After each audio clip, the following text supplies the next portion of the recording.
Hello and welcome to the Caring Matters podcast. I'm Liz Tassone, the volunteer host of this podcast, and I'm here today with Ann Sutton Burke. And Ann Sutton Burke and I go back when she was Ann Sutton and I was Liz Turner. We were graduates together in Miami University's program, the Scripps Gerontology program, undergrads together. So Ann and I have known each other for over 30 years.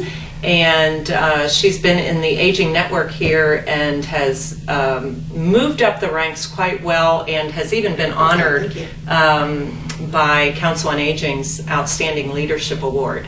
And currently, Ann is president of the Association for Professionals in Aging. And she's going to talk to us today about that, but also want to introduce her as in her current profession here at Jewish Family Service. So tell us about that position. Sure, Liz. I'm the Director of Aging and Caregiver Services here at Jewish Family Service, and this year, 2013, I'll be here 10 years. Wow, has it been that long? It has. Wow. It's gone by fast. Very good. And you've had a variety of leadership positions here in the Cincinnati area, and you've spent your entire career in Cincinnati. So Ann is a well-known figure in Cincinnati area for aging services. So today we wanted to talk about the Association for Professionals in Aging. So as much as you can about the history of that group, if you can start with that. Sure. I'm very proud to be president this year of the APA. The APA will next year celebrate 30 years in Cincinnati, so it's kind of the oldest trade association involving professionals in aging. So its roots date back to a group of professionals, and actually I think it was the Academy of Medicine that organized the group initially, that came together, like-minded folks, and it continues to this day being a very diverse, which we're very proud of, group of professionals, attorneys, nurses, educators, folks from all kinds of agencies that come together to focus on a variety of things, including education of professionals, scholarship, encouraging young people to pursue this as their profession, advocacy, as well as networking and getting to know each other. So. Right.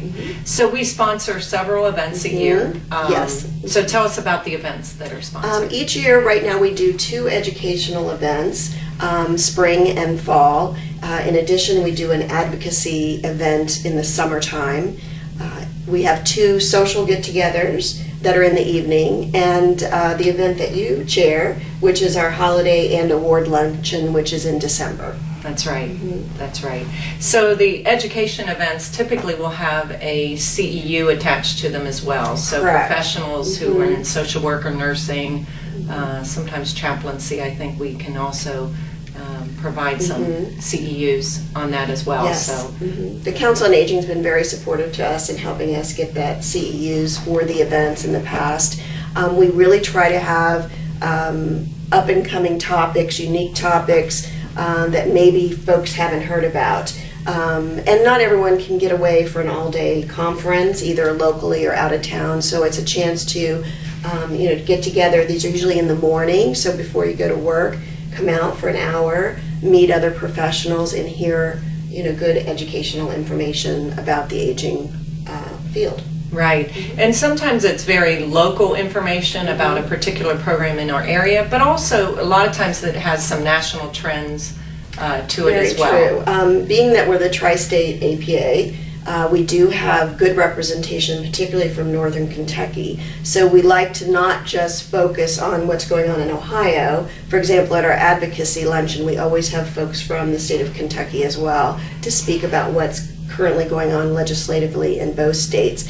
So in one of our last topics was at Twin Lakes, and it was on wellness, so it had to do with something that could be applicable to anywhere in the country. So, and a lot of times these events are held at a facility that might be a new facility or a facility that has something unique that they want to show off. So the professionals are gathering too at a place that they're actually have an opportunity to tour or learn more about that facility as well. We're very grateful to a lot of organizations in the greater Cincinnati area, both for-profit and non-for-profit, because They support it through sponsorships, the work that we do, as well as hosting events. So we're very grateful for all the support we get for the work that we're doing. Right.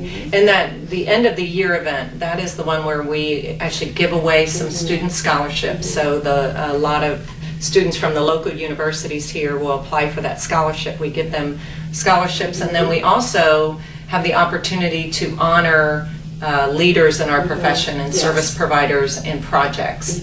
So, in fact, the Caregivers Assistance Network a few years ago was honored by our Outstanding Project Award. So that's always a real uplifting event, don't you think? It really is. It just kind of reinforces, kind of why we got into this profession, and just reminds us of the good work people are doing, the good work people do, as well as the students and the amazing work that they're doing as students. Is just very inspiring. Yeah. This year we honored as outstanding leader Janella DeLumba, and her speech was about how this field, she kind of gave us a pep talk about this field and why she entered. And a lot of times people enter because of an older adult that was instrumental, and hers was her grandmother that kind of inspired her to choose this profession. So the end of that event, you always just feel lifted up and just so grateful that you're part of this amazing profession. So I agree, and we're always seeking new members. We have a very active board as well, so each year we're bringing on 1, 2. This year I think we have a class of 5 that came on the board, and it's always exciting because at the board level you really get to know each other and work with each other regularly, and that's just a real positive all the way around. Right. Tell folks how they might get a membership and the website for that. We're doing a lot, as everyone is, with the web. So if you go to tristateapa.com, you'll find out all the information about our calendar this year, our officers, how to join, how to sponsor, and we'd really love for you to visit the website and check us out. Yeah, and our memberships are for, if you're a sponsoring agency, you'll automatically get some individual membership. But also we have a gold level sponsorship, or a gold level member. This was something we instituted last year that was very successful. About half of our membership chooses to go the route of a gold membership. The nice thing for people like me who forget, did I pay, did I reserve, all these sort of things, it just automatically you've paid for all the events for the year. It's just a one-time payment for that. Other folks that like to kind of pay as you go, we have those kind of individual memberships as well. So there's a lot of flexibility. And it's very reasonable. It is. It's really $75 for a gold membership and $25 for an individual. So we don't want to turn anyone away. No. We want people that see this as kind of a calling, as a profession, a vocation, to come together. Right. Well, thank you, Ann. You're welcome. It's so good to be with you today. Thank you very much, Liz. And I want to thank our sponsors of this podcast. That's Vitas Hospice, Hillebrand Home Health, Home Care by Blackstone, Family Bridges Home Care, Lifespan, and Bailey. I'm Liz Tassone. Thank you for listening, and always remember that caring matters.